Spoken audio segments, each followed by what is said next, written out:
বিয়ে খেতে আসছিস? কিন্তু আমি তো তোকে দাওয়াত দিইনি। ও আচ্ছা আচ্ছা, রাফিন দাওয়াত দিছে, কিন্তু ও তো তোকে দাওয়াত দেওয়ার কথা না। পেমেন্টটা তো পুরোটা পাইছিলি নাকি? তোর সাথে একটা কথা ছিল। পাইছিস কিছু? হ্যাঁ, তোর ছাড়া আমি একা একা খাই। আচ্ছা তুই কিছু করবি না? দুষ্টু ক্যাম্পাসে আচ্ছা এখন খালি পাইছি মানে হচ্ছে প্ল্যান, লাইফটা গুছাবি না? আমার তো গোছানো গেছে। তোর জবের প্রেশার আছে কিনা সেটা আমি উত্তর দিতে পারবো না, কিন্তু বাসা থেকে আমার বিয়ে প্রেশার দিচ্ছে।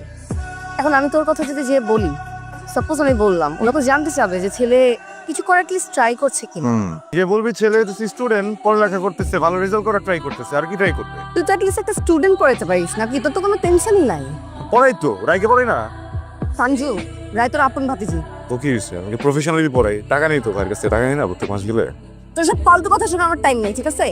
আনিকা বলতেছে আমার একটা কাজ করতে হবে, চাকরি করি, ব্যবসা করি, এটা ব্যাপার না, কিছু একটা করতে হবে। ওকে ফাইন, বাসায় গেলাম, ভাইয়ের কনভিন্স করা ট্রাই করলাম, ভাইয়া কনভিন্স হইতেছে না। সে স্টুডেন্ট, পড়ালেখা নষ্ট হবে। কারো জন্য একটু আমি রিকোয়েস্ট করতে গেছি, বলে আমার নাকি একদম এদিকেও ব্যালেন্স করতে পারছি না, ওদিকেও ব্যালেন্স করতে পারছি না। কি করবো আমি? ফাটা বসে চিপে করছি। ঈশ্বর তোমার ভেতরে একটা সুপ্ত প্রতিভা ঢাইলা দিস, ওটারে জাগ্রত করার সময় এসে অবস্থা। এই যে তুই রিলেশন করাস, মানুষের রিলেশন করে কি করস? প্যাকেটে করে মিষ্টি খাস। এই মিষ্টির বদলে যদি প্যাকেটের মধ্যে টাকা হে।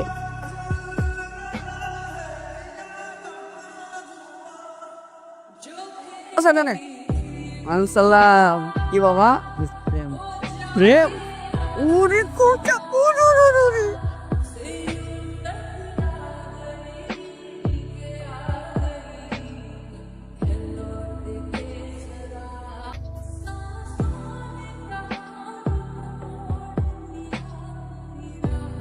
ছেলেটা কি হ্যান্ডসাম, এমন বয়ফ্রেন্ড যদি আমি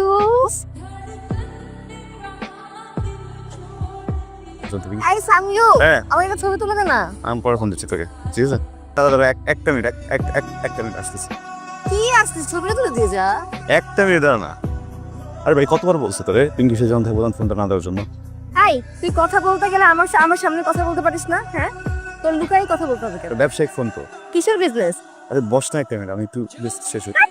থাক তুই তোর বিজনেস। আপনি কি, আপনি যদি আমার কথা ঠিকঠাকভাবে বোঝেন, ঠিকঠাকভাবে শোনেন, তাহলে কাজটা শুরু করবেন। আপনি যে মেয়েকে ভালোবাসেন তার কোনো ছবি আছে? আপনি যখন যাবেন তখন সামনাসামনি দেখতে পারবেন। আপাতত আমার কাছে কোনো ছবি নেই, কিন্তু আমি তো অ্যাডভান্স টাকা চার্জ করি না।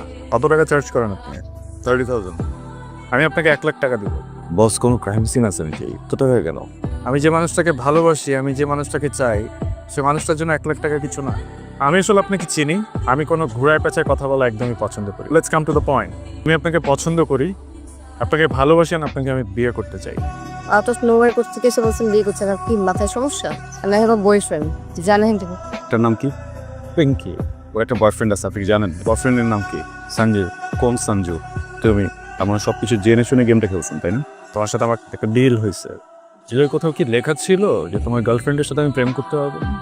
ডিলের গুষ্টি মানে হবে। আমার গার্লফ্রেন্ডের আশেপাশে যদি দেখছি না, তোর খবর আছে, তোর 1 লাখ টাকা তোর মুখে মারবো। তোমার আরো টাকা লাগলে আমাকে বলো, টাকা নাও।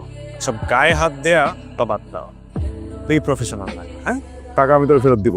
সঞ্জু, টাকা চাইলে আমি আরো অনেক দিতে পারি। তো তোমার ভাতিজির ব্যাপার, তুমি যে কসম কাটছিল তোমার ভাতিজির কথা নিয়ে, যে কোনো সময় যে কোনো ধরনের ক্রাইম হয়ে যেতে পারে।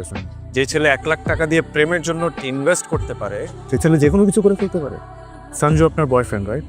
আপনি সঞ্জুকে কিভাবে ছিলেন? কিছুদিন আগে ফেসবুকে আমি একটা পোস্ট দেখি, একটা ফেসবুক গ্রুপ আছে ওদের, ওরা রিলেশনশিপ ডেভেলপমেন্টে কাজ করে, মানে কন্ট্রাক্ট রিলেশনশিপে কাজ করে, যেটা টিম লিডার আপনার বয়ফ্রেন্ড মানে সঞ্জু। আমি সঞ্জু মানে আপনার যিনি বয়ফ্রেন্ড, তাকে আমি আপনার ছবিটা দেখাই। দেখানোর পর আমি ওকে বলি যে আমি এই মেয়েটার সাথে প্রেম করতে চাই, আই লাভ হার, অ্যান্ড আমি এই মেয়েটাকে বিয়ে করতে চাই।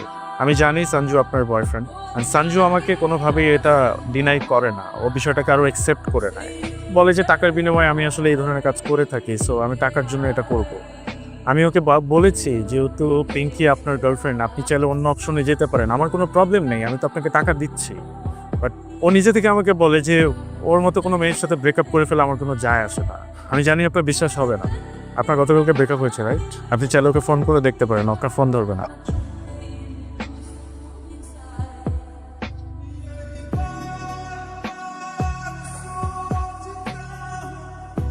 বলেন না, কি জানি বললেন সেদিন? আমি বলেছিলাম আমি আপনাকে পছন্দ করি। না, তারপরে কি বললেন?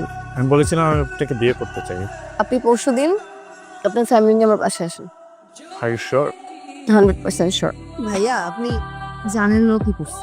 ও 1 লাখ টাকার বিনিময়ে নিজের ভালোবাসা, নিজের সম্পর্ক বিক্রি করে দিচ্ছে। এই যে শুরু থেকে বলি, তুমি ওরা বিয়ের জন্য প্রেশার দিছিলা না, বলছিলা না যে নিজেকে কিছু করতে? ও গেছিল ভাইয়ার কাছে, কিন্তু ভাইয়া ওকে সাপোর্ট করে নাই। আজকাল যে প্ল্যানটা আমার ছিল, আমি ওকে বলছিলাম যে ওটা একটা ভালো গুণ আছে, মানুষের রিলেশনশিপ করায় দেয়। তো ওইটার মাধ্যমে যদি কিছু টাকা ইনকাম হয় তাহলে সমস্যাটা কোথায়? ওই টাকা দিয়ে কিছু বিজনেস করতে পারবে। প্ল্যান ভালো মতোই আগাইতেছিল, সবকিছু ঠিকঠাক ছিল, কিন্তু মাঝখান দিয়ে এই লোকটার সাথে পরিচয় হয়েছে। তোমরা দুজন আসলে স্টুপিড। দুজনকে ভালোবাসা না, এটা সম্পূর্ণ মিথ্যা বলো তোমরা। বাবা আমি বলছি আমি তোমাকে সব বুঝাই বলবো, আমাকে একটু সময় দাও প্লিজ। আজকে আমাদের মিথ্যা বলছেন কেন? দেখো এসব নিয়ে আমরা পরে কথা বলি, হ্যাঁ? এখন মানুষজন আছে, এটা সিক্রেট হবে।